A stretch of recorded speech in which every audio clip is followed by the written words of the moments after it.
call to order the Wolfeboro Board of Selectmen meeting for Wednesday, July 6, 2022 at 6:30 p.m. Jim, do we have non-public tonight? We do under RSA 91A3, Roman numeral 2, lowercase e, pending or threatening of litigation. Okay, thank you. Consideration of minutes of June 15th. Anybody have any additions or corrections? Somebody want to make a motion to approve? I'll make a motion to approve as written. Second. All those in favor? Aye. Okay, next is public hearings. Continued from June 15th, 2022, Wolfeboro Board of Selectmen will hold a public hearing. Wednesday, July 6th, 2022, continued from 6:15. On or about 6:30 in the Great Room, 84 South Main Street, Wolfeboro. To consider entering into a license agreement with Wolfeboro Single Track Alliance for the bike trails on town property at Abenaki. Again, this was continued from the 15th. Jim? Yeah, thank you, Mr. Chairman. You should have in front of you some updated PowerPoint slides, courtesy of Chris Dowd. He went through the slideshow that we had previously, and he's got some recommendations. So if you don't mind, we'll go through this presentation together, and we'll ask the board for a recommendation. Can you put that up on the screen, please? Okay, this is some of the items which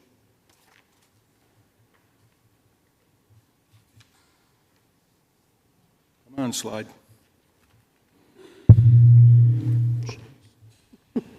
Sorry. Okay. So we're going to have to continue going this way, Chris. Okay. So basically, this is an overview of the topics, Wolfeboro Single Track, Board of Selectmen notes from the walk I took on the trail, some of the observations I made, and the perspective and response to those from the Wolfeboro Single Track Alliance. Go ahead, Chris. Okay, great. So again, Chris Dow, President of the Wolfeboro Single Track Alliance. I appreciate the time here tonight. We can skip through a few of the beginning slides here. I think you just always want to reiterate, what our mission is, why we're here, and really appreciate the time that we have with the Board of Selectmen here. So if we go through, as Jim mentioned, there was a presentation that I got which had some waypoints and descriptions of things that the town and the Board of Selectmen was looking to make sure that we took care of as we do these trails. So I just took his presentation, put it into this presentation, and then I gave our responses to everything, just so it's all consolidated into one document. And if you look at this, as we mentioned before in the previous meeting, this is about the trail, which we've been calling the climb trail, and then the flow trail. If those are the actual names at the end of the day, I don't know, but that's how we all know them today. And I think as we look through at the different waypoints, there was some things that were called out around different topics. So if you want to kind of go through the next few slides here, right? So I think we talked through this, and in previous meetings had talked about this waypoint number 1, where previously it looked to be wet. And Dave Ford did turn off those sections of the spray field, which now if you go up there, and I know Jim had walked it previously, this is a dry area now. And you'll see in the responses later on the things that we're talking about doing for kind of remediation here. One thing we are going to do is bridge that area, just so that for the future, if even in the spring, or if there's any, if the spray field did need to get turned back on, we wouldn't have an issue there, right? We just wanted to make sure that it was safe and wouldn't be a future problem. We agreed with number 2 as being a good line of sight, and the number 3 on the stone wall here, that was an existing kind of entrance or passage, so there was no work done there. So I don't. The one thing I would add about the spray lines is 6 and 7 have not been turned on at all this year. So that's why that looks so dry. You know, normally they will, those lines will do 2 inches a day without anything there. It looks quite good. Here are those waypoints identified. Trail intersection definitely needs some signage there to help direct people. And this is the stone wall breach. That's basically just to give you a landmark of where we are in the trail system. Yep, and then there were call outs, I think, number 4 here, as well as other, 5 and 6 around some areas where there could be erosion issues and need for stabilization. So this is something that we did walk through with the trail builder after one of our previous meetings and talk through and got estimates and a plan for how to remediate that and putting down that grass netting and things like that. So that's no problem. That's something that we are planning to do and have no issue with. And the pictures don't depict it very well, but it is pretty steep there and definitely a concern for erosion in these 2 spots. This here is the area where we've had a tree that came down, some pipe was moved, and we've got some concern for wetlands and the angle of the slope. Again, these are the same waypoints, a little bit of debris from that tree that became uprooted due to the earth being dug up in the area and not stabilized. And again, this is looking back towards some of the other areas, which is potential. It is a lot of ledge in there, which it's grown into, and the picture to the right kind of shows the wetland area where we're concerned about the slope angle. Yeah, and one of the things too, some of the grass seed that was put down last year did take and is starting to come in, so I think some of that will be good, and then obviously looking to add to that. And I know that that's something that the trail builder did talk to Dave Ford about too, just as far as that pipe and what we want to do. So definitely, as always, in communication with the town and want to make sure we do that the right way. And then if we look at this, again, erosion stabilization, like you just talked about before, that waypoint of the end of the trail build out, correct? That's where it stops now currently. And I think waypoint number 10 here was probably the next thing. This is something we've also incorporated into our plan to do a dirt path over the snowmaking pipe. So if you come down, the intention is, should we be able to move forward and finish that trail in a future year after the trial period, that trail is just a little access trail that happened to already be there. So there was never really an intention to come back across that snowmaking pipe. But per the discussions previously of making sure that we go into this trial period and make sure all the trails are completed to a point where things are safe and rideable and could be deemed an appropriate trail, we're fine with adding that section there for that temporary exit of the bottom of the trail to cover the snowmaking pipe. So this is a picture of those areas of concern. It's not going to take a whole lot for them to get some stabilization fabric in there and get some stuff growing to hold that bank. The end of the trail build out where the intersection takes place, and then the snowmaking pipe in question, which Chris has alluded to what their solution is. So that's the observation. Signage, a lot of slope stabilization, cleanup of debris, and hours of operation. Those are the big things that, through my observations and going through the agreement, that I think we have come to a consensus on, and we may be able to move forward. Yeah, and I just think for further context, right? I mean, in the previous town here, the public hearing, I know that unfortunately Jim was not here to be able to see the kind of the recognition of the community and how well received the trails are there. So just kind of want to reiterate that. And for others who are joining tonight that may not have seen it before, just added a little bit of extra detail here to what this is. And again, for the decision-making purposes of the board, just to have further details. So if you go to the next slide that goes beyond that, right? So If we look at this slide here, there's some numbers around the climb line of what has been spent and what is needed to be spent to continue to finish this section of the trail per the recommendations, and taking into consideration the kind of the erosion and things like that you've mentioned.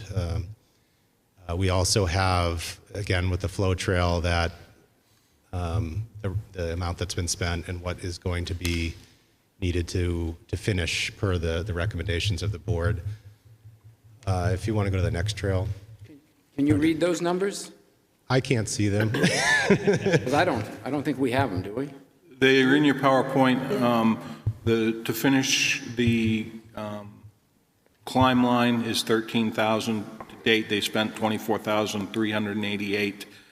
The flow trail spent 59,240, and it's 11,000 to complete.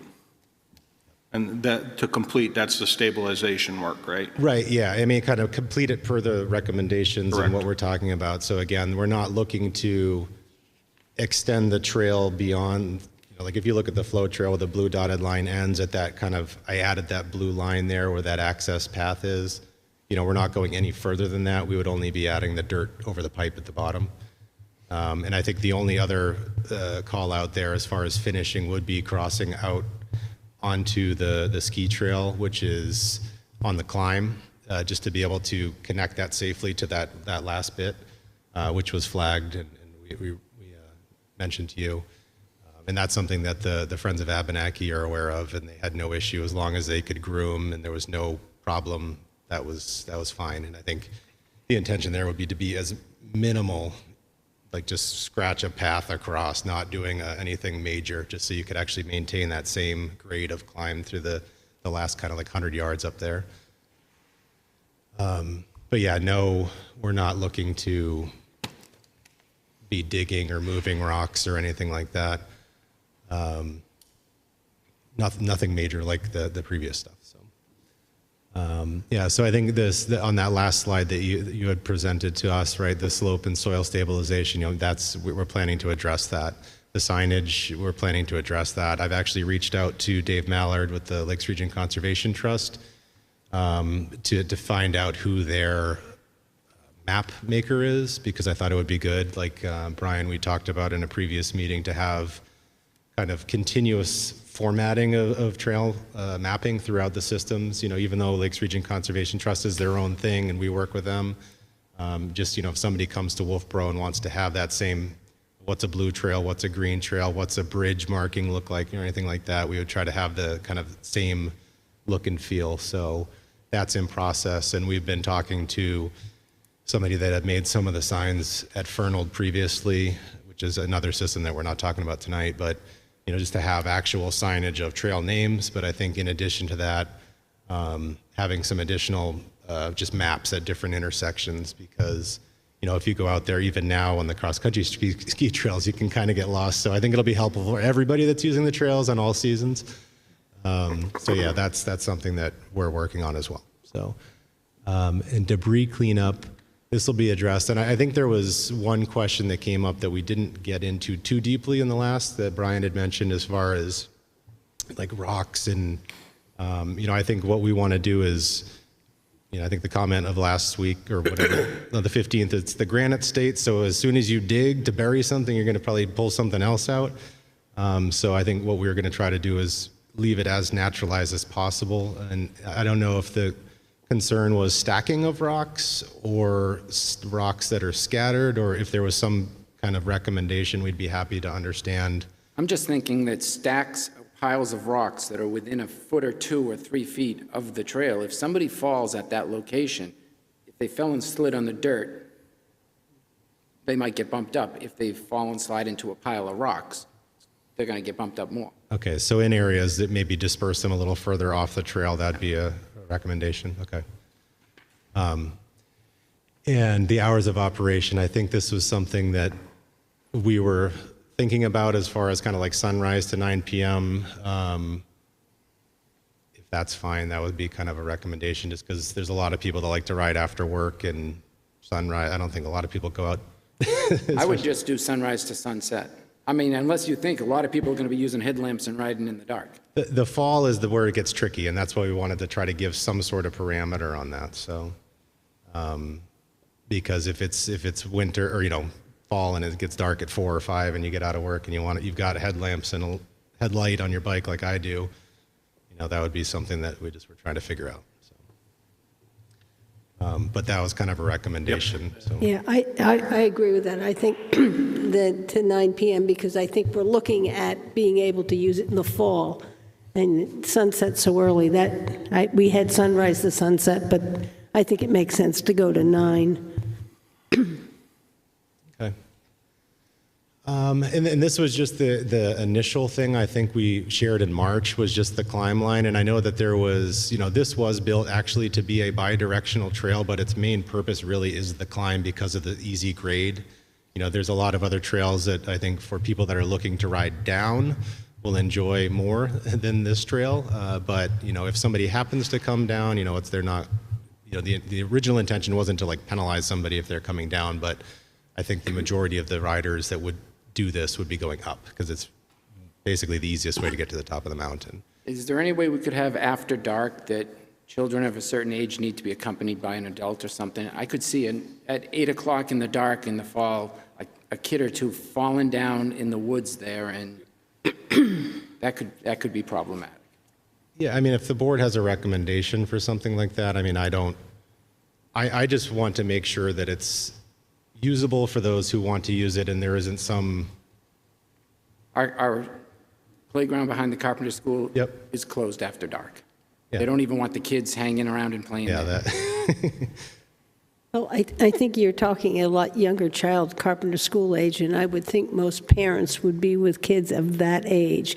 When you start talking about Crescent Lake age, you may be talking about something a little different, but, my feeling is that the parents need to know where their kids are. We can't build everything to, their timetable. And if you go to the next slide, I think this just basically says what I just talked through in the previous slide, so we don't need to go over it, but basically addressing the climb and the waypoints like we just talked through. And then if you go to the next slide, it talks about the flow trail, and this again was from the original March presentation, which just gives the details on that type of trail, the construction and the type of features you would see in a trail like that. And then if you go to the next slide, again, addresses what we just talked through, so you have that kind of formal copy and response from the Wolfeboro Single Track Alliance. And if you go, yeah, and I think that just finished out those comments. There may be one more slide. Oh, yeah, thank you. But yeah, again, like I said, the whole intention was to take into consideration the waypoints, make sure that, if we have the ability to work through this trial period with the town, that we're, on the same page and doing things in a way that's agreeable to everybody. So, thank you for your time. Don't have any more questions at this point? I don't have any questions, but I do have a little statement I'd like to read. Okay, well, this is a public hearing, so is there anybody who wishes to speak in favor? I know there's two of you here. Anybody want to speak against it? Okay, then I'll close the public hearing. Board? Yep. So this is going to sound a little negative, but it's just the way it's going to be. I'm going to slightly begrudgingly sign the license agreement because I believe that the voters have the last say in what happens. $108,000 will be spent on the trails that were built and technically didn't have permission to be built, although some people involved say they know where the permission came from, but they will not come forward. I have some reservations that someday the trails will be the town's responsibility. That always happens. We're in that with the Libby Museum right now. I feel that the single track, I hope they do a very good job maintaining these trails. I look at the Sewell Woods trails, and I know that the MOU requires maintenance of the stone dust trails in the Single Track Alliance MOU with the Lakes Region Conservation Trust. And I've seen places where the stone dust trails right now need some care, and it hasn't happened. So I hope they keep up these trails in a better fashion.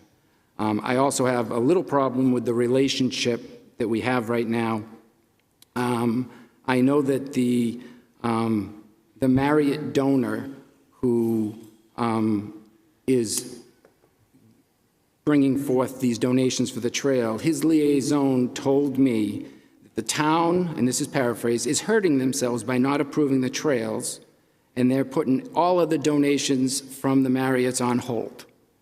This is what I was told. So this is kind of a contentious arrangement and relationship, and I hope it changes going forward. Linda? Yeah, I have been reviewing all the bike trail materials, and I came to the conclusion that I will support the bike trail pilot program license agreement for the following reasons. Wolfeboro Single Track Alliance has worked with the town to develop a working partnership to address the misunderstandings that took place regarding the building of trails on town property. Members of the Board of Selectmen, the town manager walked with members of the Wolfeboro Single Track to review the trails, talk about solutions, which the town manager and Chris has tonight laid out in this PowerPoint. I want to thank them for this partnership. Biking is an up-and-coming outdoor recreation opportunity for all generations. Wolfeboro is a community that supports recreation indoor and out. The mountain bike trails will add another dimension to biking in Wolfeboro and will expand the town's outdoor recreational options for its residents and visitors. It further would develop the Abenaki Skiway area as a four-season recreational venue, complementing the Pop Wheel and Ice Arena Art Center and winter skiing. It will provide information to support the 2023 warrant article asking the voters to approve the use of the Abenaki recreational area and sections of the town's Sprayfields parcels for mountain bike trails. And when you're ready, I have a couple motions. There may be others. Anybody else want to make a comment? Okay, Linda, you want to keep going? Yeah, I just want to check with Jim. The license agreement that I read did not have the change in time, so I'm going to make a motion to do that first. So the one in your signature package does have the updated time to reflect 9 p.m., and it also has the updated dates to reflect July 6. Okay, so what we got in our packet did not have that. Do you feel we need a motion to do that, or just signing? Make a motion that states Okay. regarding the, Time. Okay. oh, yes. I'll move to amend the license agreement to change 3C to licensee shall operate said business only from sunrise to 9 p.m. during the terms of this lease. Second? Any discussion? All those in favor? Aye. I have another one. I move that all pre-existing hand-built trails must not be improved or expanded until said trails have either been approved by the voters by a warrant article or special corrective permission has been granted by the Board of Selectmen. Second. Okay, any discussion? All those in favor? Well, hold on 1 minute. So does that, if we do that, do we usurp the voters?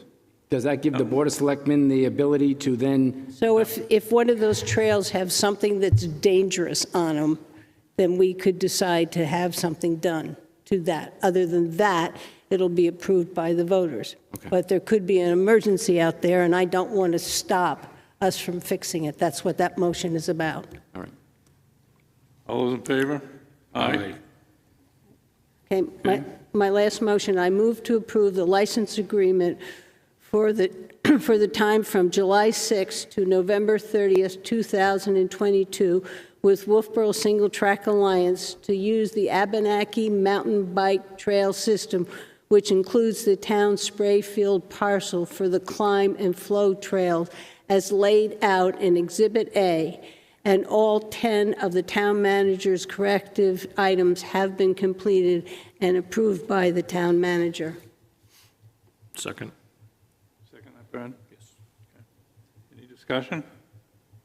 All those in favor? Aye. Anybody opposed? Thank you. Good luck. So Chris, if you want to catch up with me some point in the next couple days, fine, that would be great. Okay, thank you. Next, we have the Wolfeboro Board of Selectmen to consider a temporary event permit for Wolfeboro Parks and Recreation Department to host the 150th anniversary of the Mount Washington cruise ship at the town docks, include food, vending, light show, and other events from 3 p.m. to 10 p.m. And that's on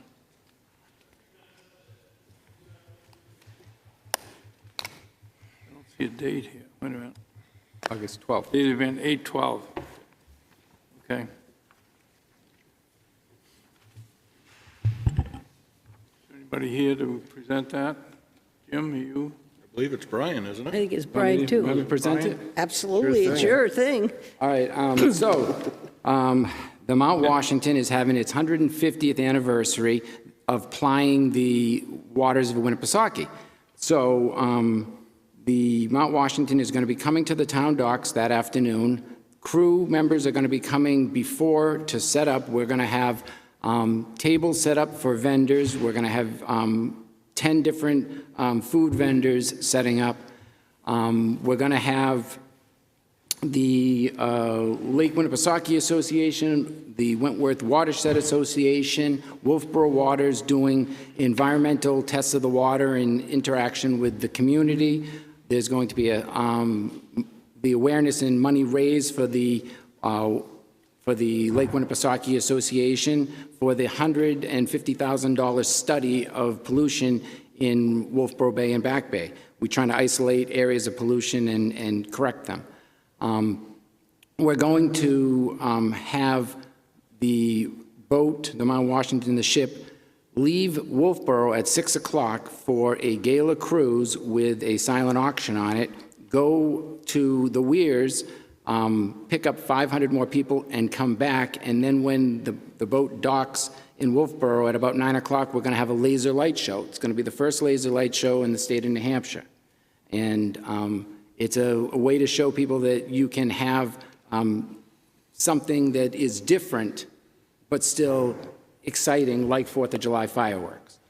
So it's going to be a good event. We have all the nonprofits in town are involved. We have the library is going to be coming down and doing read-alouds. We have the Girl Scouts coming down, and they're going to be doing activities and selling snow cones and whatever Girl Scout cookies they have left. The American Legion said that they were going to show up. We're going to have Marine Patrol, the fire department, and the police department setting up tables on Cape Park. So it's going to be a community event. And the woman who runs the Girl Scouts in town, Brer, she gave me the highest compliment and even opened up my eyes. She said, this is a great way for the community and the tourist community and summer community to all get together and interact in one location that doesn't happen that often in our town. And I thought that that was an excellent thing to see it that way, and I think we should try more events like this. Okay. Anybody want to speak in favor? Anybody want to speak in opposition? Not a closed public hearing. Board, somebody want to make a motion?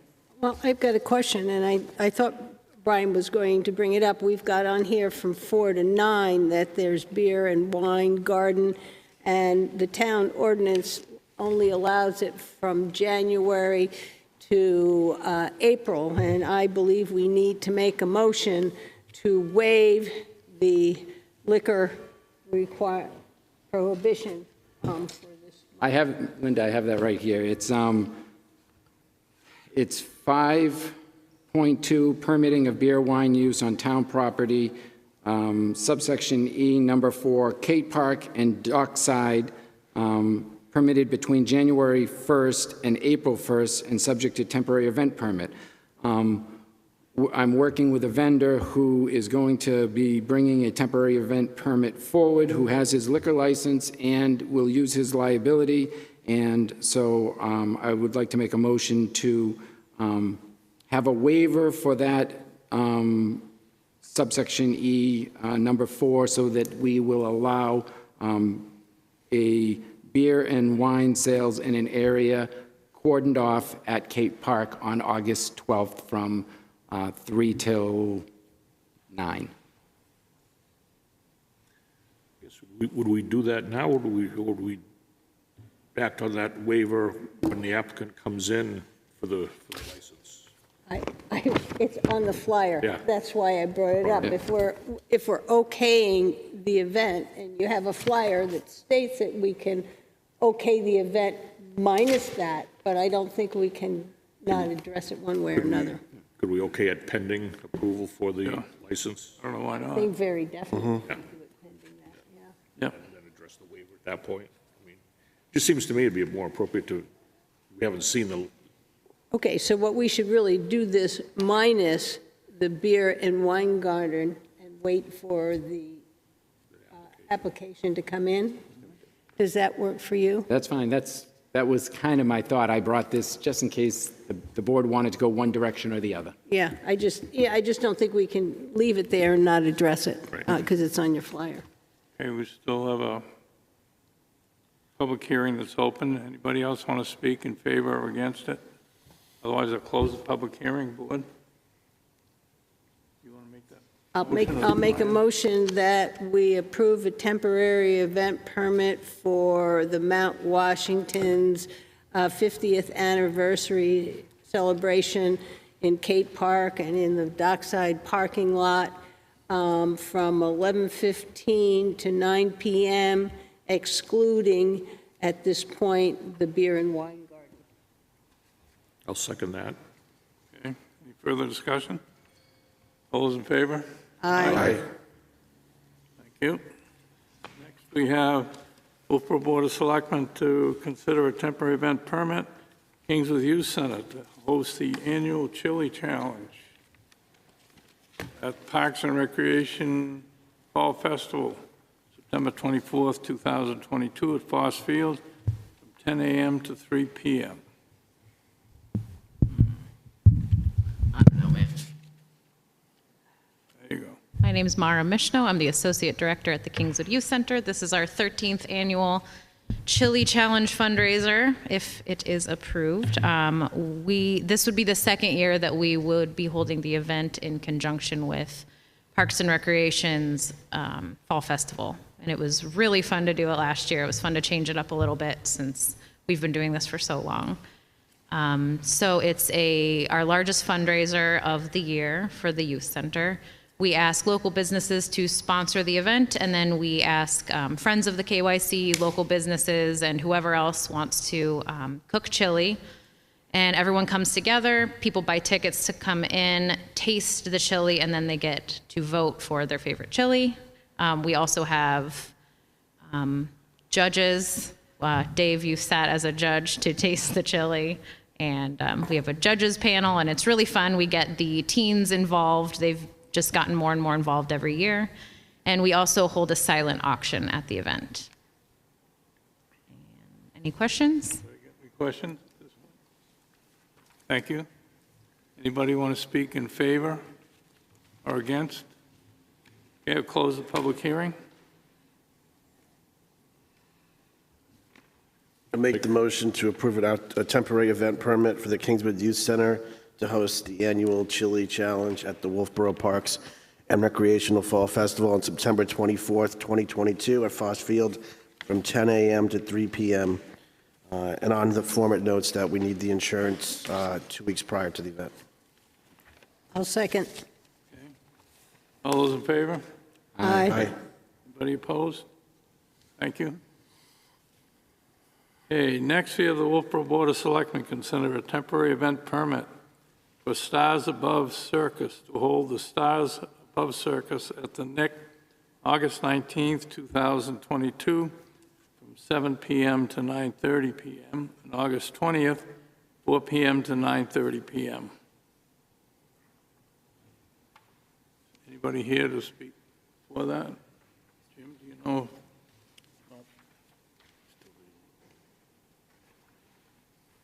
Okay, public hearing is open. Anybody here want to speak for or against it? Okay, I'll close the public hearing at this point. Board, what do you want to do with this?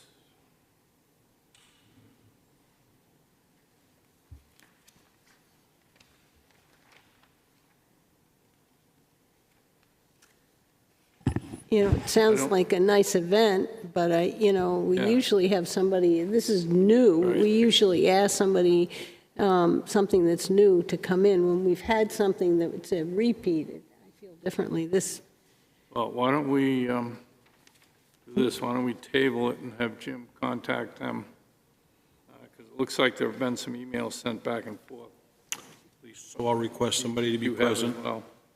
request I somebody think we'll, be 7 for the the next 7:20 meeting. meeting.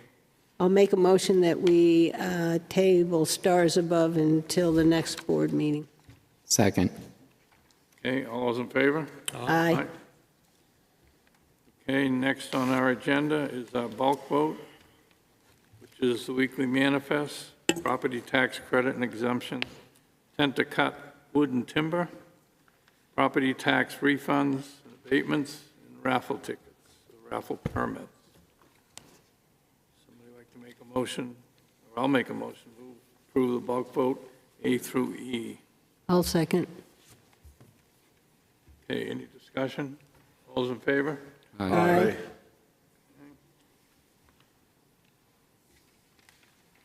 Any appointments, new business? Use of Trotting Track Road for Tree Tech Triathlon. Jim, you want to? So this triathlon was previously approved by the Board of Selectmen. However, due to work being performed on the Bridge Falls Path, they're not able to use that property. They are requesting to be able to use Trotting Track Road. The police department does not have a terrible amount of concern about it, and I believe the individual is here to speak on his behalf about it. I did have a conversation with Martha at the Boat Museum. They do have authorization to use that property and are working with them to use that as a landing area and part of the portion of Moose Point Road. Whatever else you may have, sir. Vince Vaccaro, you summed it up perfectly. I just recently learned that I was not able to use the Cotton Valley Trail, and with that, I've asked for permission to change the run course of the triathlon that was previously approved to use Trotting Track Road and Percy Drive. Similar to the bike course, I will have race and progress signs. I will have directional arrows, water stations for safety for the people that are participating in the event. I have already talked to Captain Mark Libby, and he's approved. He has no issues with me changing the run course to use that property or to use the road system there. And I'm just asking for permission, please. Linda? Yeah, did they tell you how many officers you're going to need if you cross roads? Because sometimes they ask for detailed officers. Are you going to be crossing any roads that are going to require that?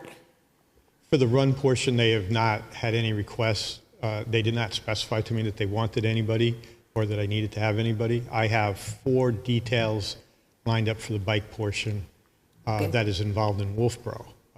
2 directly at the museum, the boat museum, crossing over Route 28. Okay. So I have 2 officers there. I have 1 officer at Route 28 and 109. Okay. And then I have another officer on 109.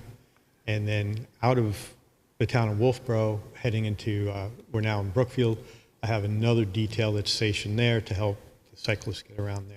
Okay, that's all I was concerned about. Sounds like you got. They have enough. not asked for anything, and if they decide they want to, You're okay. I'm fine with another detail.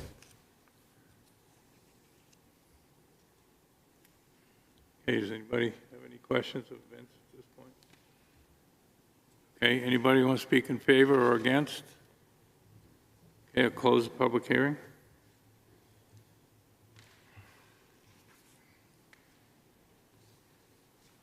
Somebody want to make a motion to approve use of Trotting Track Road? I'll make that motion. Second. Okay, any further discussion? I think he's outlined pretty much his details and what he knows what he needs. Okay, all those in favor? Aye. Anybody opposed? Thank you. Okay, next on our agenda is a lease agreement for propane tanks, Cape Park property. Jim? Yeah. So we've had some discussions regarding properties down at Dockside, and been working with Mr. Peter Ford on this. As we're well aware, we went through the boundary adjustments, found some interesting items there, and we've got an entrepreneur here who is putting a couple of restaurants in, and he doesn't currently have capacity to be able to operate the restaurants appropriately. If you can put this up on the screen, it would be wonderful. So what the problem is right now is the restaurant requires 8 120-gallon propane tanks. It's the equivalent of 70 square feet. The property boundaries create a challenge for him to be able to have the propane tanks located in a safe and aesthetically pleasing location. So it requires us to look at some options of putting the propane along 33 South Main Street, tax map 217, lot 90, which requires usage of the Cape Park land. Usage of the land follows under the Board of Selectmen based on a vote in 2011, where you can enter into this type of lease agreement with an individual without having to go to the voters. So our solution is to come forward with an initial lease agreement, 2-year period for an evaluation of the effectiveness of the lease, 2 parcels of property, approximately 70 square feet each. There are no deed restrictions for Cape Park prohibiting this type of activity. The lessee will provide landscaping plan to provide cover for the propane tanks, and the town would receive revenue from the lease agreement. The proposed locations are outlined here as Bank 1 and Bank 2. Pretty straightforward. Bank 1 would be located center of the deck, partially under the deck, and there would be 4 120-gallon propane tanks installed at this location to code. This kind of just shows up a close-up of the area. I've had a conversation with Mr. Ford. We were on site last week. We went through, looked at it, looking at some options for landscaping, potentially having to move these concrete or granite pillars a little bit to make it easier for maintenance of the landscaping and servicing of the tanks. And again, this is kind of what it looks like right now, so they'd be behind these bushes. This is a rough idea of the proposed parcel based on the tax maps. And existing location 2, this is the existing conditions. You can see the existing propane tank there. That's 19 feet off of the building.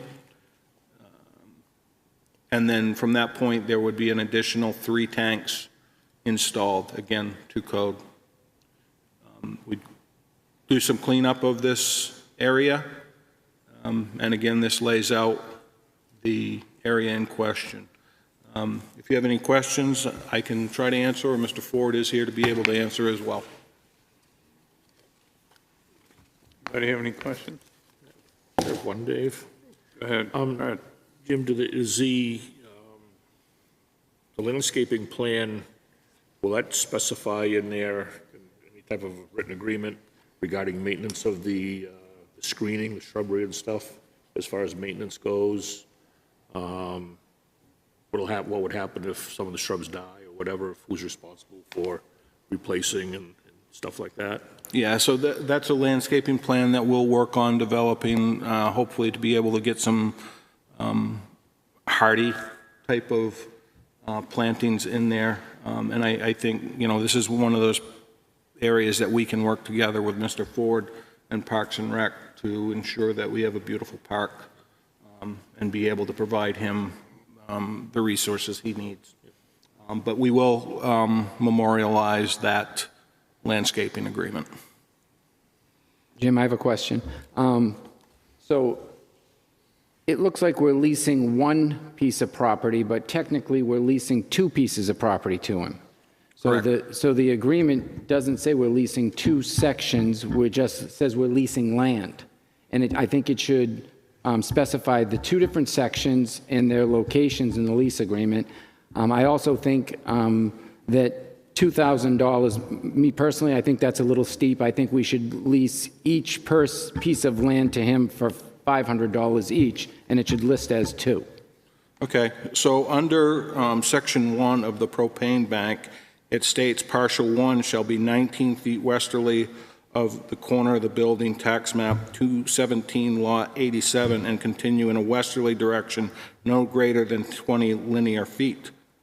Partial 2 shall be located along the southern side of the deck of the building identified as partial tax map 21790, lot 90. Partial 2 shall be located in an east-west direction, center of the deck no greater than 20 linear feet. So they are called out as the two parcels. Okay, but in other places it says that we are leasing just a portion of I just think that the language needs to be universal through the document, so it does say we're leasing two portions of land in Cade Park, two parcels. Just make sure that we don't have a confusion in all the wording, because I read it, and as I started reading it, it said, oh, it looks like we're going to lease one piece of land, and then it describes two different sections of land. And I still do have I think that it's a little bit steep, that it should be that it should only be $500 per parcel, per bank. Linda? Yes, I have a couple questions. First, are we going to get rid of the granite posts that No. are going out? Because that's going to push up and go further into the park. Can we just get rid of them and leave the shrubs so we don't take any more of the useful land of the park? I Yeah. would prefer to get rid of them and put them somewhere else myself. I don't know where other people are. What are you talking about? They're granite posts. Yeah. If it's going to come out further, I would prefer to get rid of the granite posts and see nice bushes, and then we wouldn't have any issue about maintenance around there. So, yes, I mean, Those that's... with a chain and everything. Yep. Just- And that's something that we can work out in the landscaping agreement Yeah. and bring forward. The reason I came up with 2,000, I looked at the dock that we're renting down at the railroad station. We rent it to the jet ski company for 3 months for $500. So I saw this as 4 times that and 3 times that, and that makes it 2,000. And it seems we're being consistent. We're doing the same thing to everybody. So that's why I support the $2,000.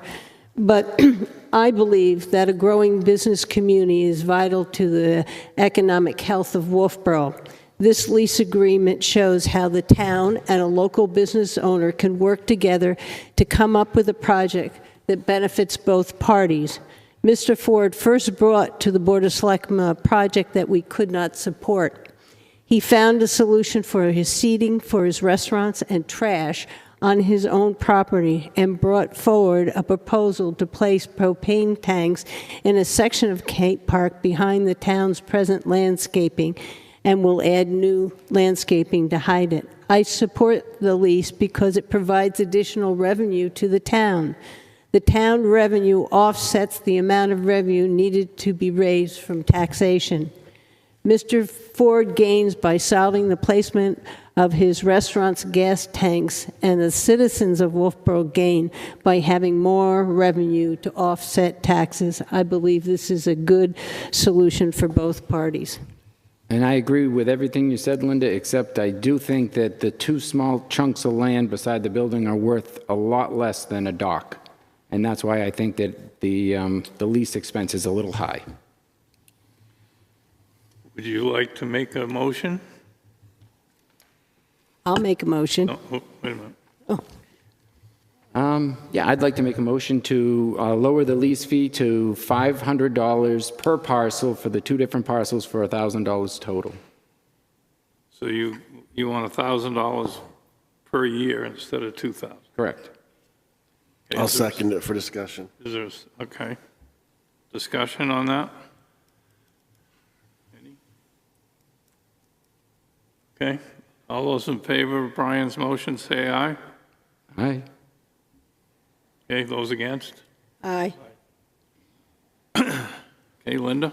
I'd like to make a motion to accept the lease agreement with TWC Property Developments As written. as written and presented tonight. Second. All right, any further discussion? All those in favor? Aye. Against? One against. Thank you. Anybody want, did you have a remark you'd want to make before we move on?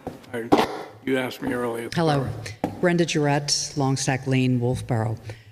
The only thing I am concerned about is the concern about using public land for private use. Though Mr. Pinio explained that it's allowed, I understand that. This is a well-loved, well-used park, and you give away a piece, and then another piece, and another piece, and down the road, we don't have a park. We have little chunks belonging to private business, and I believe, yes, I agree with Linda that we need to foster business and help them, but at the expense of public land that our citizens and taxpayers use, as well as the visitors. So I'm concerned also about the precedent. Thank you. Just to answer your question, we have already done this in a number of areas. Linda mentioned one with the jet skis. We are not giving the land away. We are leasing I a understand portion that. of. But we can't get it back. Every 2 years. Well, yeah, we can get it back. The way the leases are written, usually, either party has a right to terminate the lease because of certain instances. And if I might also add, earlier, Brian DeShace mentioned something about that the trails would become the town's responsibility. I'm concerned that the tanks will become the town's responsibility, whether if Mr. Ford's business ends for whatever reason and those tanks are there, and then what happens? Okay. So I don't want the town to take on something else. Tanks are usually owned by the supplier. Correct. I know I have propane, and I don't own the tanks. They Right. do. So if something goes wrong with the tanks, or they start to leak or whatever, and Tom and his group go down, and they shut them off, and then they contact Easton or whoever the supplier is, and they take care of that issue. I do have a question. When this installation happens, will the park have to be closed off to the public for a period? I would say not. Propane in itself is a volatile material, but if it were to leak, it outgasses. It goes up. It doesn't go in the ground, so it's not considered a hazardous waste. Well, I think some people might say it is, but the codes say it's not. Okay, so that if something happens to the tanks, the materials will go up in the air, not in the ground, to be an issue as far as pollution. So that we don't have to worry about. No, I meant for any construction on whatever day or days that they need to install. No. Okay. No. And they would have to get permits from the town. Town would inspect it before they were turned on. They have to be pressure tested and so forth. And in this case, whether they're going to be supplying just the first floor or maybe the second floor would depend on the regulators and stuff that they put on them. So all that's taken care of through Tom's inspections and also Jason in the building department. And they would get all the permits through the building department. Thank you. Yep. Thank you. And those, by the way, will all usually are all black iron pipe, which is solid and not flexible. Okay. We all set with that? Did we vote on that? Yes, we did. Yep. Okay. Moving right along. Okay, Primax contribution assurance program agreements. I guess KC is up. Yes. Catherine Carpentier, Finance Director. I come before you to request approval. The New Hampshire Public Risk Management Exchange, also known as Primax, is offering a contribution assurance program, also known as a CAP agreement for 3 years. Looks like the town of Wolfeboro has been using Primax since 1981 for workers' comp and 2002 for property and liability. What Primax is offering is a cap saying that our workers' comp would not go any higher than 8%, and our property and liability would not go any higher than 9% for a 3-year term. We are due to renew our insurance in January of 2023. If you are so inclined to approve, I'm asking you to authorize the town manager to sign these Primax cap agreements, and then we'd also have to do a couple resolution motions. Do you have any questions for me on this? No. All right, so motion 1, will you please authorize the town manager, James S. Pinio, to sign the Primax cap agreements as authorized representative of the governing body? So moved. Second. All those in favor? Aye. The next ones are a little lengthy, but Primax wrote them. I did not. To hereby accept the offer of the New Hampshire Public Risk Management Exchange, Primax, to enter into its Property and Liability Contribution Assurance Program, CAP, as of the date of the adoption of this resolution, and to be contractually bound to all the terms and conditions of Primax Risk Management Pool membership during the term of the Property and Liability Contribution Assurance Program. The coverage provided by Primax in each year of membership shall be as that set forth in the coverage documents of Primax. The term of this agreement is 3 years, calendar year 2023 through 2025. Would somebody make that motion for me? So moved. Second. All those in favor? Aye. And lastly, same, to hereby accept the offer of the New Hampshire Public Risk Management Exchange, Primax, to enter into its Workers' Compensation Contribution Assurance Program as of the date of this adoption of the resolution, and to be contractually bound to all the terms and conditions of Primax Risk Management Pool membership during the term of the Workers' Compensation Contribution Assurance Program. The coverage provided by Primax in each year of membership shall be as then set forth in the coverage documents of Primax. The term of this agreement is 3 years, calendar year 2023 to 2025. So moved. Second. Thank you very much. Further discussion? All those in favor? Aye. Okay, next. Approval town credit card policy and procedure. In the end of March, I sent a memo to the town manager requesting a couple credit cards as a pilot program, and I had to fill out forms, have the town manager and the treasurer approve them. I had requested to the town manager 4 credit cards by title, to the finance director, which is myself, a $10,000 limit, to the welfare officer, a $2,000 limit, to the Parks and Recs director, a $5,000 limit, and to the electrical administrator manager, I'm sorry, new title, I don't remember, a $5,000 limit. The idea is for different reasons. The welfare person sometimes has to order taxis or hotels, and they don't take a PO system. So that was the thought there. The Parks and Rec does a lot of field trips and, you know, different programs, again, don't take a PO system, and it's all based on head count, and that could change on a day-to-day basis. And our electric company kind of has emergency purchases every now and then. Not to say the other departments might not have a need, but we started with these 4 cards. So what I did is I had previously, in my previous career, wrote a credit card policy and a credit card procedure.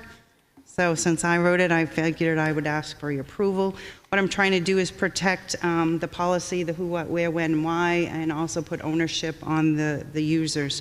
I guess I did skip over myself. I do not purchase many things. Mine would be just more like a COVID emergency, and anything I would buy would be approved by the town manager. So that's a lot of information. I don't know if you need me to read the policy and procedure. I did just have discussions with the town manager. Wasn't sure if these should have been bundled together, broken apart, where the Board of Selectmen or the town manager has approval. So I just figured for transparency, I'd bring it all here and hear your thoughts and questions. Linda? Yeah, if the way the motion is written, once we approve it, it could go to anybody. You're right now talking about these 4 people, but would give you permission to add the Public Works Director, et cetera, once we make this motion. So it's not just for those 4 people. Right. What I did do is I got a credit line of $100,000. So you could have as many cards on it as you want, but there's only 4 cards with that $22,000 that I said. So if we needed to give one to the police chief or the fire chief, the town manager and the treasurer would have to approve it. I don't have that authority. But yes, there is capability for that to happen without me coming back to the board. That's what I Yes. was getting at, not who or why or have any concern about it, but that once we say this, then it's to anybody who the town manager or somebody would like to have a card. And one thing we're not using it for, but some towns, and this credit card is through our bank, the town's bank, which is Citizens Bank. They do have like a reward program. So if we spend, $1 million on our trash pickup and we put it through the credit card system, we didn't put those limits here, and you can get rewards and then the town could get the refund from it. But we weren't ready to go that far. But there are those type of reward programs that would go to the benefit of the Wolfeboro, not to the owner of the cards. So. Mm-hmm. Well, I understand they're the town cards. They're not individual cards. That was pretty clear. That's the only concern I'd have, but I'd have no problem if more cards get issued, that the town manager comes and reports back to the board that X number of new cards are issued into who. I think we just should have some knowledge of that. Is it going to be a lot of work to monitor the cards? Well, and that's why I chose only to do 4 right now, because I picked these individuals to see what the cards come like. I'm used to them, but it's up to the responsibility of the card holder. If I use it to buy an airline in a hotel or something, I have to do the expense report. I have to make sure it's paid. I have to make sure, me as the employee has to make sure the processing all happens. It doesn't become a burden on the finance department. I mean, we have to pay the credit card, but it is up to the person, and that's what the policy and the procedure say. Who's the check and balance? That's my question, I guess. Who's the check and balance? Say that somebody decides that they have to go on a business trip and they decide they're going to go top shelf. Who's watching that? Their department head should be, first of all. So those people have department heads. Also, the person who works for me, who processes all the bills, the finance associate, I also see it, and you all do have an option to look at the manifest, so you also could see it if you chose to. If you saw that I spent $10,000 on something, you'd be like, what are you doing? And I'd have to pull out the paperwork, and you could see if I went top shelf on whatever it is you thought. But the checks and balances are there on all purchases. As I said, I'm not one who spends. I'm usually the checks and balances for the town of Wolfeboro. So if a department head had a card, then the responsibility of making sure if he's spending his money wisely falls on you? And the town manager, yes. And the town manager. And the department head. And the department head. But even if they're a department head, I said the welfare officer reports to town manager, the Parks and Rec director, town manager. So I'm looking at it to make sure that it's reasonable. He has the authority to say, yes, it was a legitimate expense, or he approved the travel. I don't approve travel or not, that type of thing, so. And I think they sign off on, they understand that if they misuse it, that the town can take them to court. Yes. Process criminal charges against them. Yeah, and they my wife Sorry. has always had to file expenses with her company, and she files them to their HR department, and her HR department makes her itemize everything and looks at every charge and makes sure that they're all legitimate. I just wanted to make sure that isn't going to be very difficult to do for our town, because It shouldn't be. I don't know the volume that's going to happen, but that's, where we're going. We do have a lot of vendors. Amazon stopped doing some business accounts, so we had some hiccups there. People would just be ordering from Amazon. We'd get an Amazon bill, and now we're not doing that. So I'm trying to find vehicles to make things a little more efficient for the departments. So if there's no more questions, these motions, there are two, but they were very easy. The first motion to approve the credit card policy number FIN 004 as written. And I'd like to add to that with the addition that the town manager report to the Board of Selectmen any additional cards issued, and put that on the end of both of those motions. Second. Okay, all those in favor? Aye. Second motion to approve the credit card procedure number FIN 005 as written, with the footnote that the town manager reports any additional cards authorized. That motion? Second. Now, we also understand that the only cards to be issued now are the 4 that we have That is approved. correct. That's written here. Yes, we have them in our possession now, so I will strip the draft off of this, have the employees sign, getting responsibility. We'll discuss the policy and procedure, and they'll go ahead and spend. Okay. So all those in favor of the second motion? Aye. Thank you very much. Thank you, Casey.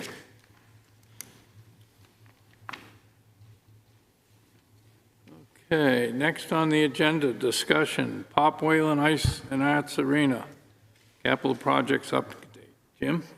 Okay. So we've made some good progress with the Pop Whalen Ice Arena. If you go to the town website, you would be able to see, go through a virtual tour of the facility. And hopefully before too long, you'll be able to take a tour of the actual facility. So I've provided the board a memo which outlines the expenses to date. We've had one change order. That change order was for $55,938. We have one anticipated change order coming forward in the ballpark of $100,000, which we'll get into shortly. And the contingency where that change order would come from is currently at $254,935. So what I'm sitting here telling you is the budget is in good shape at this point. The next page in your memo, you should have an outline of the first change order. That first change order had some reductions, some increases. For example, the removal of the dirt berm by the pump house was $24,000. Deletion of the grease tank for the septic system was a reduction of $3,400. Addition of the transformer vaults was $14,000. Addition of some gravel for parking was $17,000. We made an adjustment on the service road. There's now actually, you can go all the way around the Pop Whalen Arena, which will provide access for emergency services, improve plowing, and allow for improved delivery of propane to the facilities. That was a $20,000 increase. We received some credits for propane, some large credit for skate tile allowance in the amount of $25,000. We had an increase for improved shower drains of $318, additional plumbing of $5,000 for those showers. And we had one door that was not identified early on in the electrical room, and that was an addition of $1,200 or $1,800 for hardware. So when you add everything up with the pluses and minuses, it's an increase of $55,938, which brings our revised contracted budget to $6,605,796. Here's a picture of the removal of that earthen berm.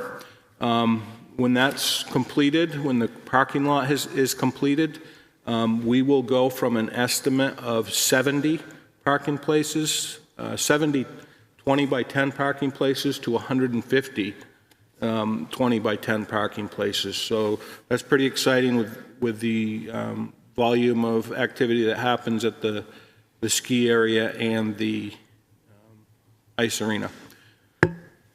I talked early on about the, for better terms, electrical nightmares we've run into at the location. One of the change orders, we've installed 2 transformer vaults. You can see those vaults here, and you can see some backer boards for the electrical and communication services. We did look at providing a second internet provider to the facility. It was over $40,000 to have that done, so we backed off, so we will only have Breeze Line at the facility. The back side of this will have all the communications on it, and will be distributed from there. You can also see in the second picture there, you can see the installation of a utility pole with the conduits going underground from that overhead to the vaults and being distributed from there. Change order number 2. This change order we're anticipating to be approximately $100,000.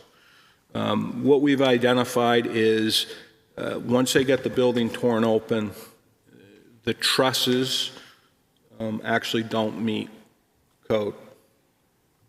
So the snow load would not be met. So we worked with the structural engineer, and we actually came up with a solution that the wall that will be installed midline of these trusses will go up, and from that point there will be a laminated beam that will go on top of it, and that laminated beam will basically half those trusses, so it'll distribute the load, doubling the capacity of those trusses.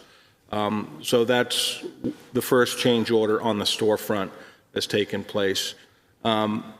Additionally, the windows that will be in this area looking out onto the ice, the engineer identified an issue with those, and we needed to put structural steel over the windows to be able to distribute the weight and not have them all on the windows.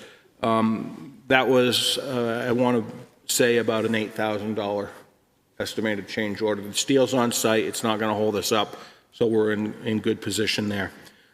The mechanical room where the chilling tower is currently located, the original plan was to save this entire structure. The main reason for saving it was because of the amount of electrical infrastructure that was in the building. With the changes that we've made in the electrical and the code deficiencies that we found when we began to open up, the determination was made that it's going to be better to tear the whole thing down and put up a new building.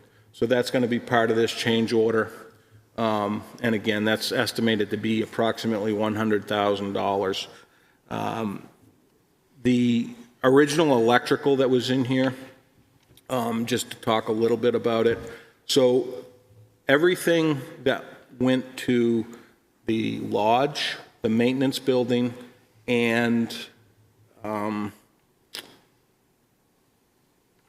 kiddie tow came into this building and then went out from there. So what we've done, and I'll show a picture shortly, through those transformer vaults,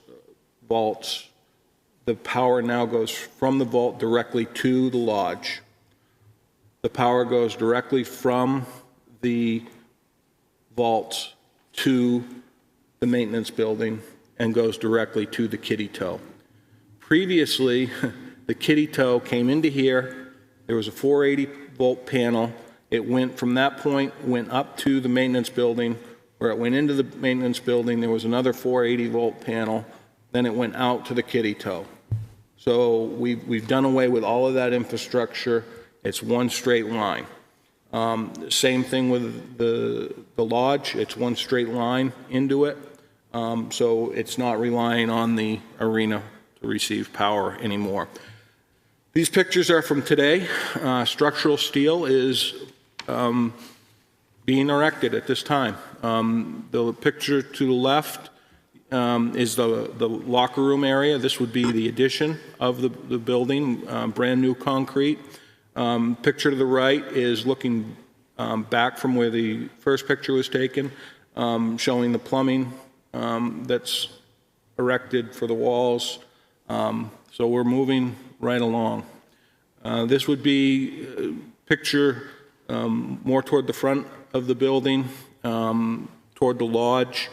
Again, structural steel is moving. Next week, the crane should be on site to do the roofing. Here's some pictures of the electrical problems we ran into. If you remember, I came in front of you a few weeks back asking for an authorization to help offset some of the expenses going forward. As you can see here, this is the Abenaki lighting circuitry. It was broken. It didn't meet code. And this is right near the tow line. So from a safety perspective, we needed to deal with this. The picture to the right is an aerial drone footage of all the trenching that took place and the distribution lines which were installed, which is going to make this much nicer. And you can see the 2 vaults which are sitting there. We're going to actually planning on placing rocks around the upper vault and actually ballards around the lower vault. So this is at the base of Abenaki. This takes that structure that was failed. It's right behind the tow house. All of the power will come in here to be able to provide communications. There'll be additional conduits for future, and this takes care of the lighting. So we're in excellent shape here for years to come. Here you'll see conduit coming across the parking lot for the kiddie tow. For lighting, for communications, there's 3 future conduits. If there's ever an intention to put another type of lift there, an electric lift, so we're in good shape moving forward with that. And then there's also electric to the lodge. That's pretty much the end of the update. One thing that I would like to say with this project, and I'll be coming in front of you on the 20th, I've also I attended a meeting, Friends of Abenaki, and they're going to be coming forward to replace lighting at the mountain and to expand lighting at the mountain. So that's something that will be coming in front of you on the 20th to discuss. It's a great plan. It seems financially sound, and it seems like a no-brainer.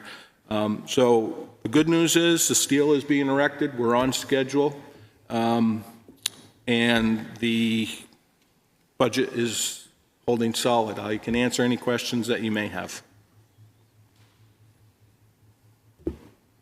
If nobody's been up there, I would suggest you might want to take a few minutes.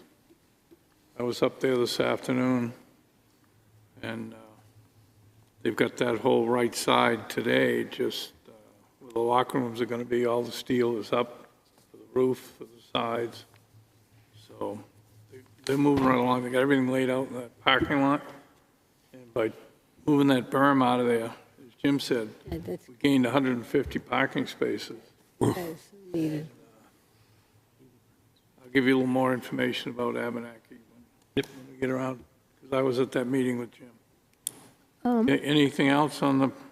Yeah, we can just drive in there at the construction site? So what I would recommend, if you're going there during working hours, just identify yourself as a selectman. I have talked with the on-site supervisor, and you probably should have a hard hat. They'll yell at. They will yell at you if you don't. The signs out at 109A saying "Do not enter," but if you go in the first trailer on the right-hand side, you'll see a black pickup, that's CCI's trailer.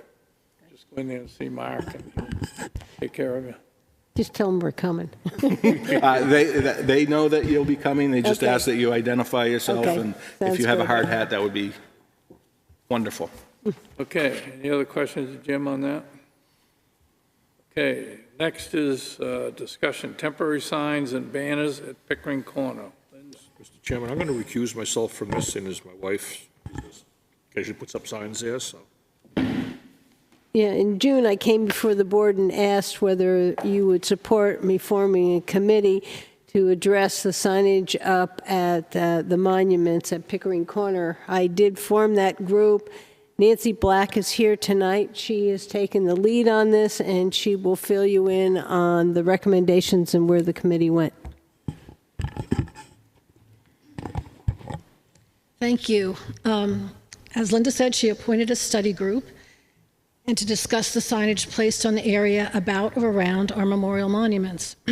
After hearing complaints about various signs blocking the memorial monuments, these monuments honor local veterans from World War I, World War II, the Korean War, the Vietnam conflict, Desert Storm, and the War on Terror. The monuments placed at Pickering Corner at the junction of 109 and Center Street, Route 28 and Center Street, and South Main Street are all on Brewster Academy property. The Committee of Representatives from various concerned groups was formed and met on June 28, 2022. Present were Linda Murray, Wolfeboro Selectman, David Ford, Wolfeboro Director of Public Works, Peter Gillian, Brewster Academy Technology and Facilities Director, Chris Light, Brewster Academy Integrated Outreach Director, Tom Southard, Wolfeboro resident and commander of our local American Legion Post 18, and myself, a Wolfeboro resident and current regent of the Winnipesaukee Daughters of the American Revolution. Both Chris and Tom are here tonight with me, as well as Linda. Concerns were discussed and parameters identified. All of us were in agreement that the area around the markers should be a place of honor and remembrance, and the current number and placement of signs is both somewhat disrespectful and distracting at a very busy intersection and also poses a potential safety concern. We were all in agreement the number of permitted signs should be kept to a minimum and placed strategically as not to block the memorial monuments and also lessen the distractions to drivers in the area. At this time, we'd like to recommend that the Selectmen consider a town ordinance to include a limit of 4 signs at that location at any one time. All signs be placed at least 25 feet from any of the monuments. A diagram be presented to the applicant of the 4 specific places permitted, and the current sign permit form be updated to reflect these changes and also clarify some other things. As we looked at that form, there's definitely some vague language there and confusion, and some of the groups checked the wrong box and got longer permits than they should have. They checked a box where their sign could go on a building, not on that particular property. So I think that form needs to be cleaned up and clarified. Also, the permits really need to be fully completed and reviewed for accuracy, and then be approved by both Brewster Academy and the town of Wolfeboro. After our meeting, I went down and they pulled some of the current permits. Some of them were not complete. Some of the signs that were at the monument did not have permits. Anyway, I just think we could do a better job at that. And also, we would like that the Wolfeboro Town Codes Officer or their agent remove any signs that are not in compliance in a timely manner. They seem to do that only when there's a complaint now. So that's all we have for your consideration. So if we're talking about an ordinance change, we're going to have to, do a public hearing. So we probably need to come back with a little more specifics on where in the ordinance we want it changed. But we wanted to bring this to the Board of Selectmen and see if this is something that they would like to have us move forward with, and whether it makes sense to them. Yeah, I would personally like to see a diagram of where you would like to put them, where the monuments are in relation to that. I think that's really important. That was, Yeah, Yeah, brought up, and I'm glad to see that it was addressed that way. At this point, we just wanted to get your feeling about making some changes up there to respect those monuments and cause less of a distraction at a very busy corner. But we can certainly come back with that information. Yeah, as Linda said, we'll have to have a public hearing so we can change some of these things. And in the meantime, I think some of these items are very, very direct. And I was the one that brought the complaint, to be quite forthcoming. My DAR group went there a few days before Memorial Day to place flags by the monuments, and there were signs placed right in front of the monument. I did call two of the nonprofits and asked them very politely to maybe reconsider where they put them, and both of them said, "Oh, I'm so sorry, we didn't even think about it." So I think people need more direction as to where it's appropriate and where it isn't. They just need better direction. Yes. Yep. Yeah, we're going to probably have to have, how long can the signs be there? How far in advance do they need to get their permit? Well, it's in the application process. Yeah. But Well, we might need to change it, because if you're only going to allow 4 signs, then you might need a quicker turnover on the signs. is Right what I'm now, saying. you're allowed to put it up 2 weeks before the event, and it needs to be taken down a day? 2 days after, by 2 days 2 days after. afterwards. So it's a short period right now. Well, right now, if there's 10 signs up there and you cut it down to 4, we might have to make it so that signs only up a week, so everybody has a turn for their signs, or some things like that. So there might be some other things that need to change. I think we ought to get Not to the consider. information together, have the public hearing, and see what comes out of that. Thank So- you. So what I'm gathering from you, you're looking for more than 4 spaces. No, I'm just No. saying that we Well, isn't that another way we could do it? In other words, if we have 4 spaces, if we could move them out further, we could have more signs. Isn't that what Well- you're looking at, more well, signs? everybody to have a turn, more signs potentially, but maybe not, maybe just shorter period of time. Do you need to advertise for 2 weeks or 10 days or a week, or what does it need? Well, this has been a problem for a while, Brian, so I think we ought to start with this and see where it goes. I think that more direction from us and from Brewster can certainly make it easier for the code enforcement person to take charge of that as well. So right now, I don't think there is any. I think we have to be very thankful that Brewster allows us to do that. Correct. And even that they, years ago, allowed those monuments to be put on their property. Yep. Okay, Thank we'll, you. we'll come back with more specifics. Okay. Okay. Brad, you want to come back because you're up next? Next is discussion, status report of meetings with the Attorney General's office in reference to the Libby Museum.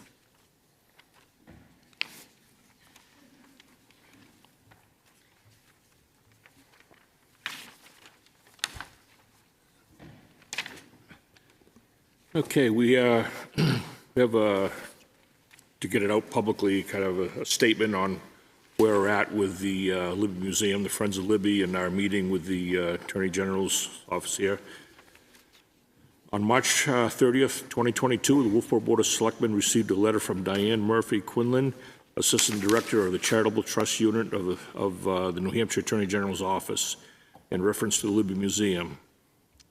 This letter was published in the Granite State News by an unknown source. The letter alleged that the Board of Selectmen, trustees of the Libby Museum, may not have been carrying out their fiduciary duties as trustees of the museum. On May 10th, 2022, the Wolfeboro Board of Selectmen, as trustees of the Libby Museum, met with Ms. Quinlan, Attorney Mark Puffer, Town Manager James Pinio, to discuss the status of the Libby Museum. As a result of this session, Ms. Quinlan was provided the following documents. Ms. Quinlan was provided information regarding prior discussions with the Friends of Libby Museum and the town's prior efforts in maintaining and funding the museum, including 4 versions of the MOU between the town of Wolfeboro and the Friends of Libby Museum, 3 years of capital improvement documents, building reports outlining completed repairs and laser measurements, a series of letters between the town of Wolfeboro and the Friends of Libby Museum, Libby Museum revenues from 2016 through 2021, Libby seawall and dock repairs, balance of Schroth Endowment and Libby Capital Reserve Fund, and the warrant article dialogue creating the Libby Museum Capital Reserve Fund. On June 9th, 2022, Attorney Puffer received a letter from Ms. Quinlan which stated, as you know, we have met with the town of Wolfeboro, who serve as trustees of the Henry F. Libby Trust and representatives of the Friends of Libby Museum, Friends. We have also reviewed documentation submitted to our office by the Selectmen and by the Friends. We have concluded, based on the conversations and documents, that the apparent dispute between the parties can and should be resolved by agreement between the Selectmen and the Friends. We ask that within 45 days, representatives of the Selectmen and the Friends meet to discuss a resolution and thereafter provide a status report to our office. We look forward to hearing from you. On June 28th, 2022, at 10 a.m., in a public session at the Wolfeboro Public Library, the Board of Selectmen, represented by Attorney Mark Puffer, with Town Manager James Pinio, met with Alana Albee and Thomas Goodwin of the Friends of Libby Museum, represented by Terry Knowles and Attorney James Raymond. In this meeting, the town was presented with a binder of information which included the Libby Museum chronology, last will and testament of Dr. Libby, 1956 probate proceedings, opinion by Roger Murray III, an appointment of Town of Wolfeboro as trustee, letter of appointment of town acting through the Selectmen as trustees, list of studies presented to the town on the condition of the Libby, Alba Architects existing conditions report, Alba preliminary space drawings, MOU strategic partnership by Town Friends of Libby Museum, Libby Museum collection and storage assessment proposal, and Friends of Libby Museum restoration fundraising summary as of June 2022. Also discussed at this meeting and approved was the removal of a number of trees from around the Libby Museum. This is to be funded by a grant to the Friends of Libby Museum, with the balance to be paid for by the Betty Jane Schroth Endowment. The Board of Selectmen also authorized $5,000 from the Betty Jane Schroth Endowment to develop a plan for the purpose of packaging, moving, and storing of museum artifacts should the renovation expansion project occur. Both of these tasks will have no impact on the taxpayer. There was also discussion which took place regarding fundraising by the Friends of Libby Museum and a desire for a warrant article to be presented to the voters in 2023. Any appropriations by the town would be contingent upon adequate fundraising by the Friends of Libby Museum. The Friends of Libby Museum also presented a business plan for the Board of Selectmen to review. At this time, the Friends of Libby Museum and the Wolfeboro Board of Selectmen are working to find common ground in an effort to create a win-win for the Friends of Libby Museum and the Wolfeboro taxpayer.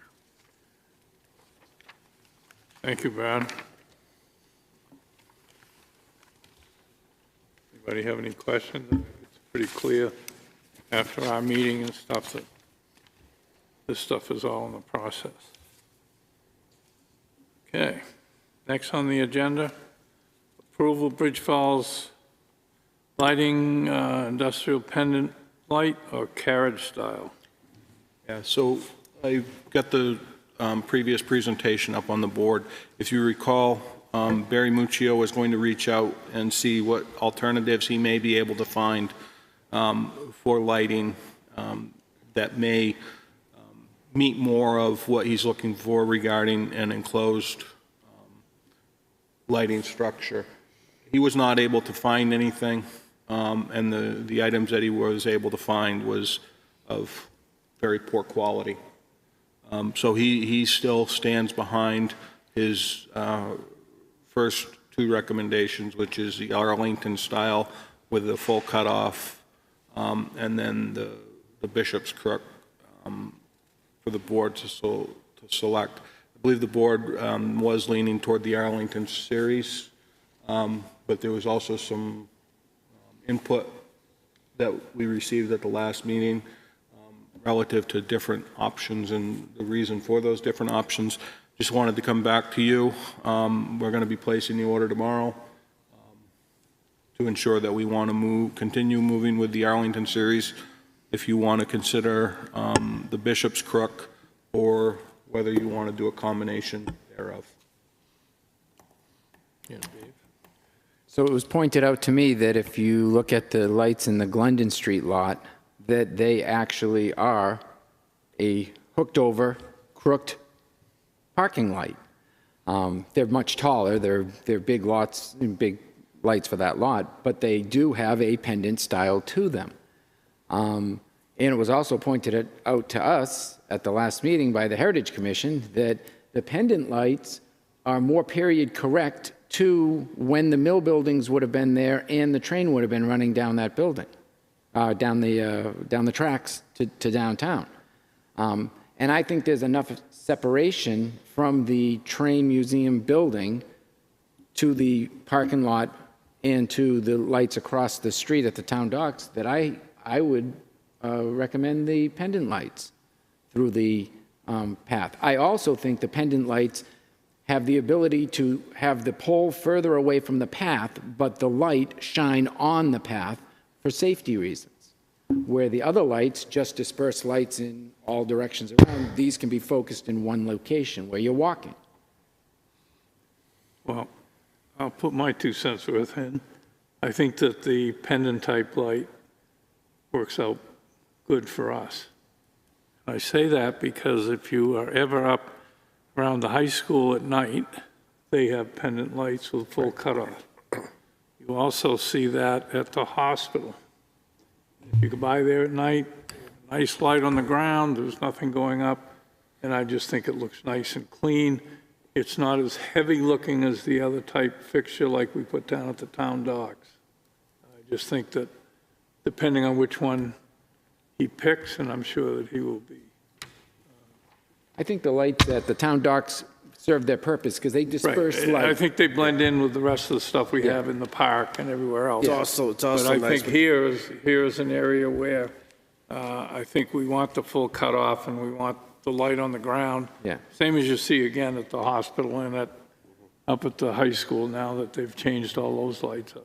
That's my feeling. I would go with the pendant type It's also fixture. nice to put if you do put a camera on it, it's not natural spot with the arm. Yep. Put an arm on the opposite side, it won't look like it's just hanging out there. Yep. It makes it look more reasonable if you did put a camera on it. Linda? I want to thank the Heritage Commission for coming to the Board of Selectmen and pointing out how the path looked. So I went down and took a look, and I, with Brian, saw the ones at the Glendon Street parking lot, but I looked at the transition down at the train station, and there's one of the old colonial lights, and just, I wouldn't say more than 5 feet, there is a telephone pole with the other type of light. So we already made that transition right at that spot, and that I would think that we would keep on going with that transition at that spot.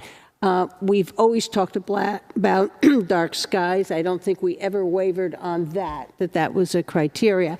And because of what they are saying, that's really kind of where the freight trains came in, and this is a different look, I'm willing to go to the pendant option, which I was trying to keep before the look of downtown, but when I took the time to really look, I think that makes sense. And it also shows how important it is for us to hear from the Heritage Commission, to hear the history to help us make some of these decisions. So I'm with everybody else at this point to do the pendant. Brad, do you want to weigh in here? Yeah. I think the project's going to be starting right down near where the boat ramp is there, on the pathway going back out. So I think in that part of the area there, I'm kind of thinking we should stay with the Arlington light for a certain part, as Linda mentioned, to a transition point.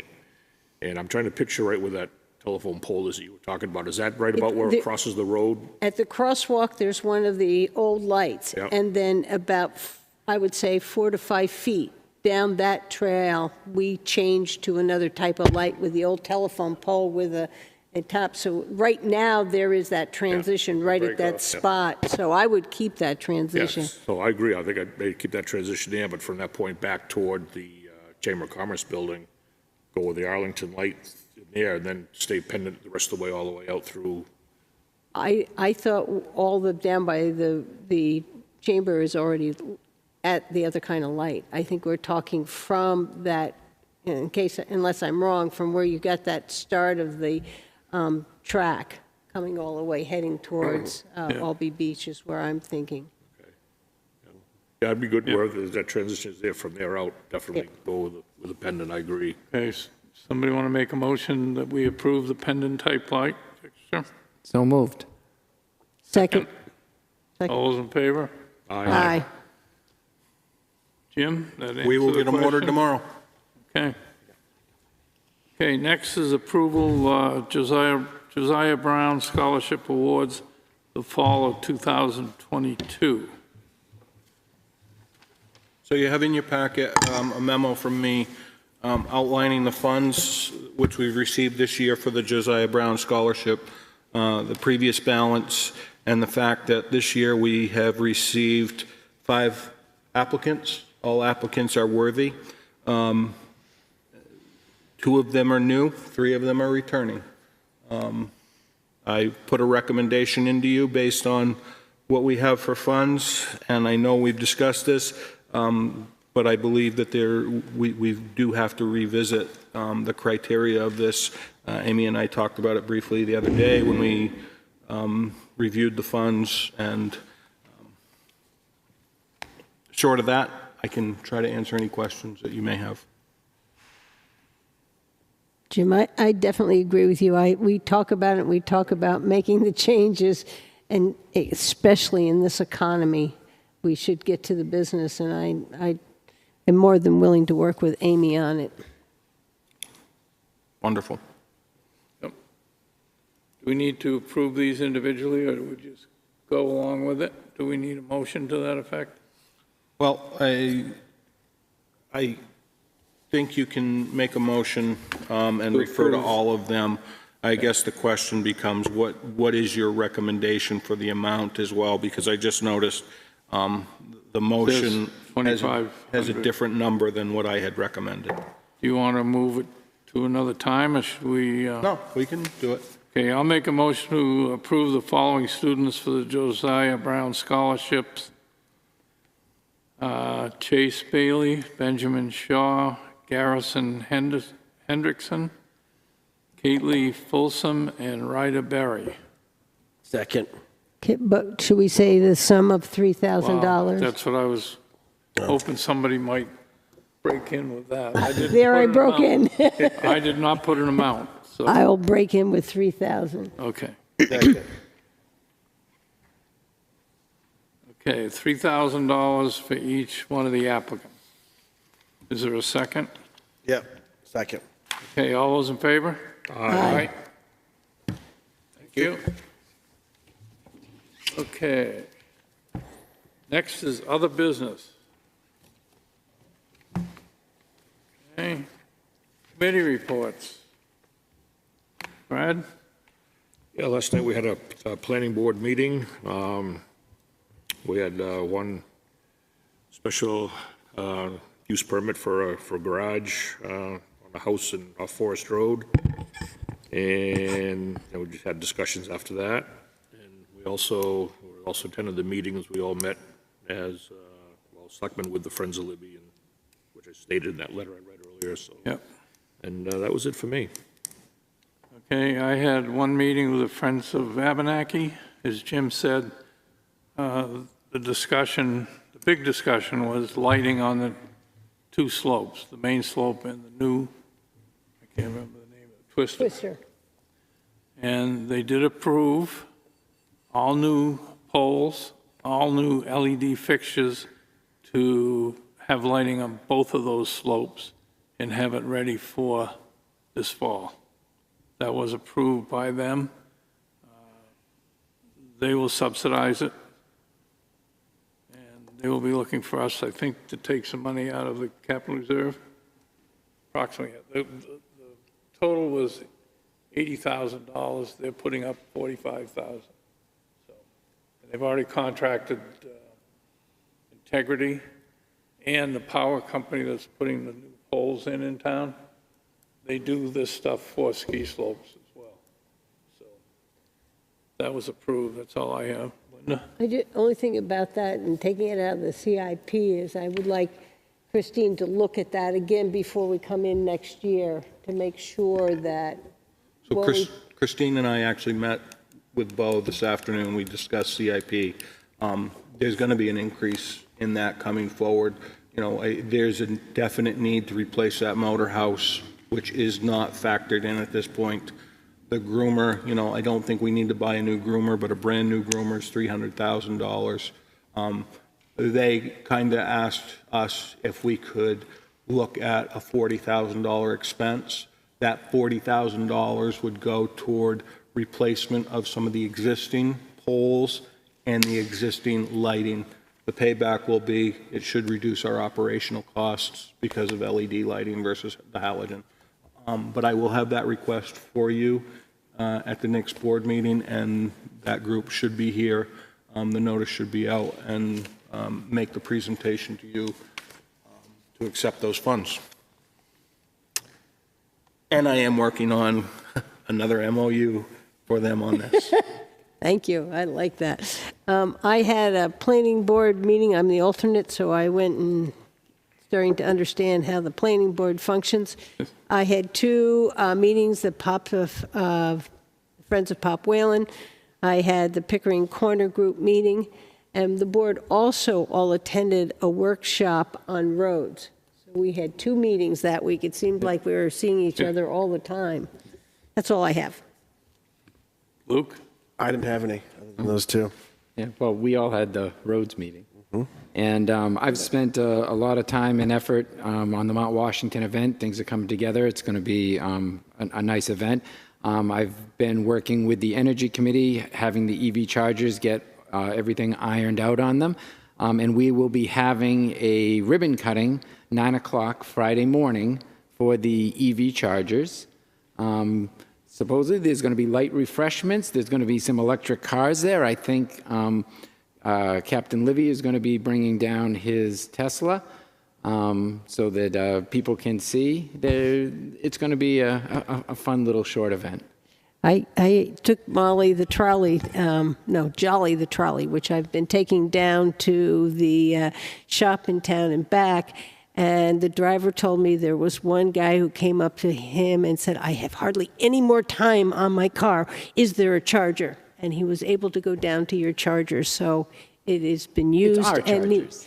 Well, the project you put together, and that. And even with them, without a ribbon cutting we're getting about 1 to 3 charges a day. Every day there's cars there. And people have now, since the signs went up, they're being very polite and they're leaving the spaces open. Beautiful. So. Okay. Oh, and one question, Jim, going forward, could 68 Hours of Hunger update us on what they're raffling off? Certainly. Because they're having a raffle, and I don't know what they're raffling off. I meant to mention it earlier. Hey, town manager's report. Okay, so Brian, just for your knowledge, there is a conduit in the ground at Pop Whalen if you want to install another set of car chargers. With that said, moving forward, I received an email today from the legislative director for the governor. There is going to be a bill signing for infrastructure funding and a broadband grant. Senate Bill 273 and Senate Bill 445. They are looking for a place to be able to have the governor hold the signing, and they would like to do it in the Great Hall at 10:30 on the 22nd. Does the board have any problems with that? I think that's exactly why we did this room, right? Okay, so we'll make that happen. One question. Do you know why they chose us? It was recommended, I believe, by Senator Bradley. July 28th, July 22nd. 22nd. I've been working with the school district regarding the parking lot out back. As you probably are all well aware, that fence has long outlived its life. There are a number of trees that are probably about 8 inches in diameter. Those trees have actually fully grown around the fencing. I got a quote to be able to take the trees down, grind up all of the stumps for $4,000. And then I'm working with the school and the other neighbor to come up with an agreement on replacement of that fence. So if the board has no problem with that, I think all those trees we could pretty much declare as hazardous if you looked at them. I have only one issue. Would you please plant some new ones? We can plant something. If Yeah. it's not there, it'll be someplace. Well, I think we tried to get shade in our parking lots, and that's one of the places that produces heat. Yeah. So I would like to see a tree planted. We can certainly work on that. And while we're doing it, I used to walk up and down that sidewalk, that area, and it's tarred, and the tar is in horrible, horrible shape. Go look at it. They Brand new. just- Oh, I haven't Brand been over new. there. So the school's done a nice job. I wasn't there. As Dave said, I attended a Friends of Abenaki meeting as well. Very productive, good meeting. Working on good partnership with that group. And working on a lot of leases, licenses, and contract agreements. That's all I got. Oh, the one other thing. When I worked at the school for 14 years, people drove their cars up that sidewalk between the fence and the building. More than once. So it might be something, if we're putting a fence up, we put a bollard on the end or something so that people don't drive That's up. school, not us, but I will bring it to their attention. Yeah. Okay. Anything from the press? Not tonight, thank you. Okay. Have a motion to go into non-public, please? input? Oh, public input. Tom, you got anything? No? Okay. Now, non-public. I'll make a motion, we go into non-public. Second. Favor? Yes? Yes. Yes, yes. Yes. We're in non-public.